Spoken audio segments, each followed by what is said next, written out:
All right, good afternoon. I'm Jose, and for my communications final project today, I'm going to be talking about the military.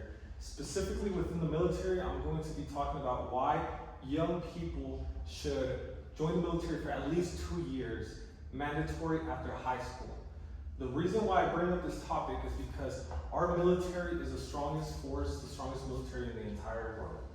The reason it is so strong is because of the people that make it up. Right? So we have people from every country, every generation within the United States that contribute to being part of the military. Now, how do we strengthen that? We strengthen that by adding our numbers, right? So the first thing that we talk about is how do we come about creating a military? The military is created by recruitment to begin with. Recruitment is when we go out and we seek soldiers, right? We seek those young people that are willing, that want to, and some that have great potential to be part of the military. They take a ASVAB, a military entrance exam to join, right? We are able to see their scores, we're able to see how good they scored, the highs, the lows, what they're good at, what they're not good at. That's where it starts. Right after the ASVAB, we show them what they're capable of, we show them what they qualify for. Then they go into a 9-week training program. That 9-week training program is what we call basic combat training. Basic combat training is where we transform a civilian into a soldier within 9 weeks. Within 9 weeks, they go from a civilian to a soldier, right? Within those 9 weeks, there's week 1, week 2, week 3, all the way up to 9. There's different phases within those weeks. There is white phase, red phase, and blue phase. White phase is the initial entry training phase. That is where they get broken down from being a regular civilian to learning everything that it is within the Army values: loyalty, duty, respect, selfless service, honor, and integrity, right? And then we go into the next phase, which is red phase. Red phase is where they learn how to shoot, how to move, how to communicate, how to throw a grenade, how to combat, how to engage with the enemy. Everything regarding tactics is learned on those weeks.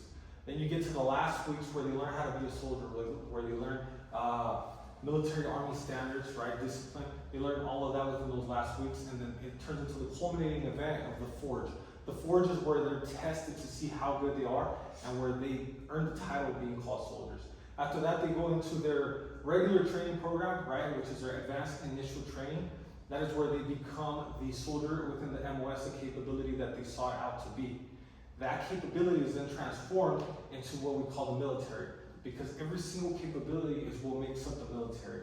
So it turns into that. Once they're in the military, we see what we can include into them, right? So we are able to show them Army values. We're able to show them discipline. They're able to learn their job. They're able to be better people, better soldiers, right?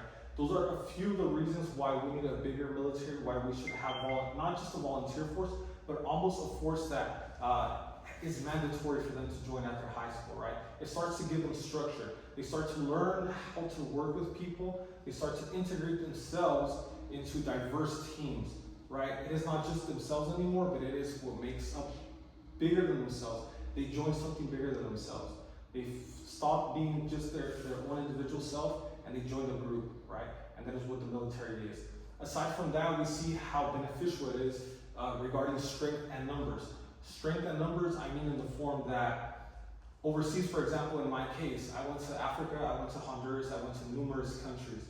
We are able to see how well we operate when we have a bigger force with us, right? Because diversity turns us to strength, right? And we need strength in order to win the battles. We need strength to be able to overcome the enemy. We need strength to be able to finish and do the missions that we're sought out to be, that we were put on orders to do overseas, here in the US, wherever it is that we're on Title 10 orders or any type of order that we're on, right? So when it comes to the military, what creates the strength that we have? It is not just the numbers, but it is the unity that we have also, right? The diversity that we have within the military. So to my point, I believe that every young adult should join the military at a minimum for 2 years, right? 2 years should be the requirement. We see, for example, in Israel. Israel has a mandate where their young adults have to join the military right after high school for at least 2 years. That is one of the reasons why they were so successful in countering the October 7th attack from Hamas, right? Because their troops were able to be activated within minutes time frame, and within hours they responded.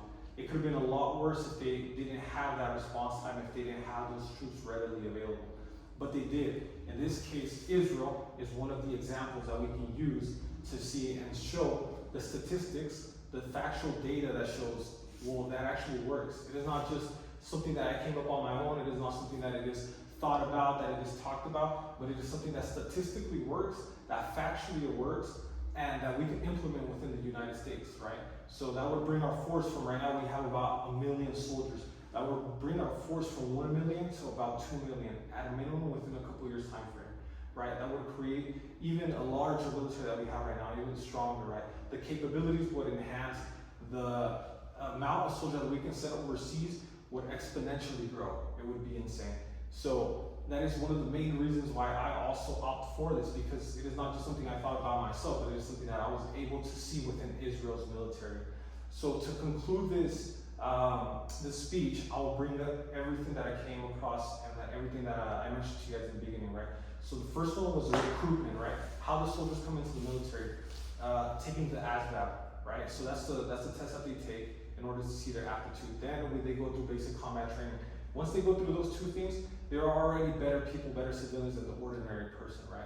And then after that, they get embedded into their military, their military teams, their squad, their troops, their platoons, their brigades, their battalions, and then they become even better soldiers, better people, right? So overall, it's just positive. It's just positive things that help the environment, help the society per se. And then to top it all off, the amount of how I would say the amount of benefits that it brings the military is what I'm sought after, because we need a stronger military in order to defend the U.S., right? So how do we make it bigger, make it stronger? By having not just a volunteer force, but now mandated within laws that they have to do this, right? So that is how we will ensure that we can continue to grow from 1 million to 2 million to 3 million personnel, right? So that is what I'm coming after, and that is what I wanted to persuade you guys on. That is what I was intended for this communications project, and that concludes my speech for today. Thank you so much. Okay.